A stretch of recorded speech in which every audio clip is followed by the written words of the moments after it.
people who think alike. I'm glad to be here, and thank you for the organizers inviting me. I just stand here as a teacher. I've been a teacher, and I'd like to say some things as a teacher of political science.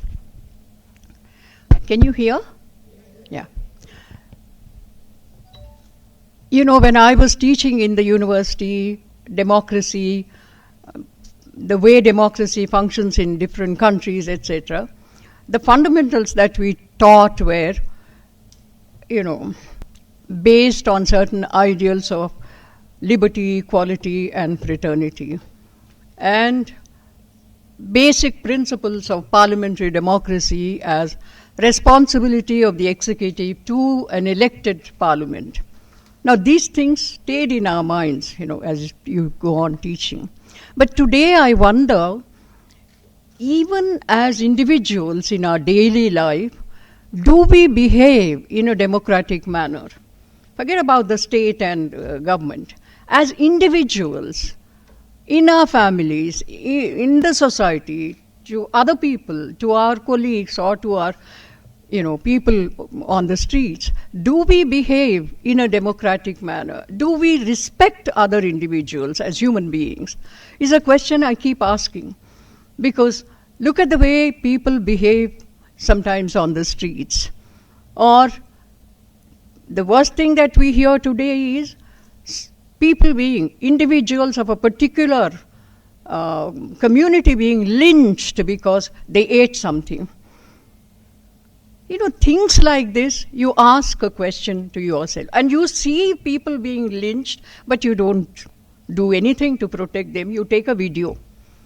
There's something wrong with us, I feel, sometimes.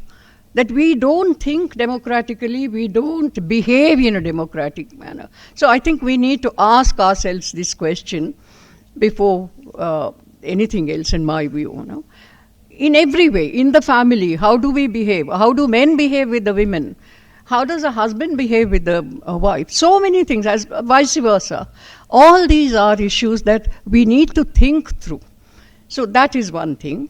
Now, I'm sure all of you have read in the papers that a teacher in a school in Madhya Pradesh asked one student to slap another student because that student belongs to another community.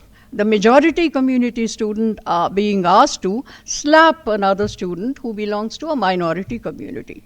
And when I'm not concocting this, it was in the papers, and yesterday there was an article by Krishna Kumar, the educationist, who confirmed all this. And there, not only did the boy slap, but then the teacher said, no, slap him harder. Now, this is something, that breaks my heart as a teacher. Is this what we are meant for? Is this what we are doing to our students? What kind of citizens are we turning out? This is a major question for me today. And unfortunately, the teaching community didn't react in a big way or protest. There were no protests on the streets against this. Of course, I think the school was closed or something. And after the Right to Education Act was passed, hundreds of private schools everywhere, every flat, every room has a school, and they are all money-making. Education has become an industry now. It's an industry, profit-making industry. Because considering that so many people are illiterate in the country, of course we need education and we can't deny that. But that has become private business now. And this is the kind of culture we are developing. That is one thing. The other thing that bothers me a lot as a teacher is, when you teach history to students, at your will and wish you erase a whole section of the history books. From history books, we have read how a period, the Mughal period, has been deleted. Of course, there was some protest. That has been deleted. Now, I was wondering, how do you connect up the pre-Mughal to the colonial history? What happens to that period? There was no India. There was no colonized, there was no states, no India. This is something absolutely shocking and absurd. The way history is being not only distorted, but erased. Erasure. You can distort history and we can correct it, we can question. But if you erase, what is the student going to learn? He doesn't know. Unless people like us tell them, they wouldn't even know. So tomorrow they might say there was no such thing as the Mughal period. So this is a very sad thing that is happening, and I don't see any huge protest from political parties or from anyone. This is education, let them decide what they want. This is, for me as a teacher, it's most painful to see this kind of a thing, you know. Now, as far as, I don't know how we resolve all these things. Now, the other thing, you know, two more things I just want to talk about. One is, earlier it was said that political democracy we have, but we don't have economic democracy. How very true that is. Now, when you have democratic institutions, but your democratic functioning is completely irresponsible, unaccountable to anyone, institutions are not accountable, opaque, nobody knows what exactly is happening, what kind of a democracy is it going to be? Now, we want to build, this kind of, earlier I said, erasure of history. We want to build a nation. We are talking about nation all the time. Patriotism and nation. What kind of a nation do we build if we erase part of the history? People do not even know, simply because that it's not the history of the majority group. This is absurd. You cannot build a nation erasing history. Nation and history are so closely linked. Nations in European countries, as all of you know, evolved over a period of time. They were not created like that. They evolved over 400, 500 years. Now, in India also, let it evolve. You cannot artificially remove history. You cannot force people to not belong to minorities. So many things are happening that I do not see how we can build a nation. Unless we want to build, of course, the objective today being a Hindu Rashtra. Whether that will happen, it might very well happen if we don't protest. So that is one thing that we need to think about also. History, nation building, these are not easy things. And that can be done only through democratic processes. Now, political democracy we talked about. Yes, we all have rights. But and we are very happy and proud that every 5 years we hold elections. No matter what happens, we have elections. Now, that itself doesn't create a democracy. That itself is not a democracy, because elections are manipulated with the kind of technology that we have. You know how it is manipulated, how money power plays such a big role. I don't want to go into any details. But the point is, if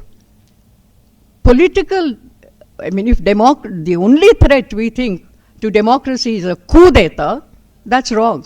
Military coup d'etat is a threat to democracy. But worse is, delegitimizing institutions, making them illegitimate, making them unnecessary.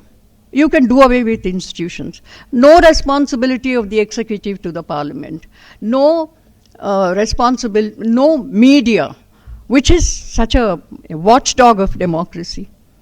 All these are institutions to protect democracy and our own rights to protect democracy.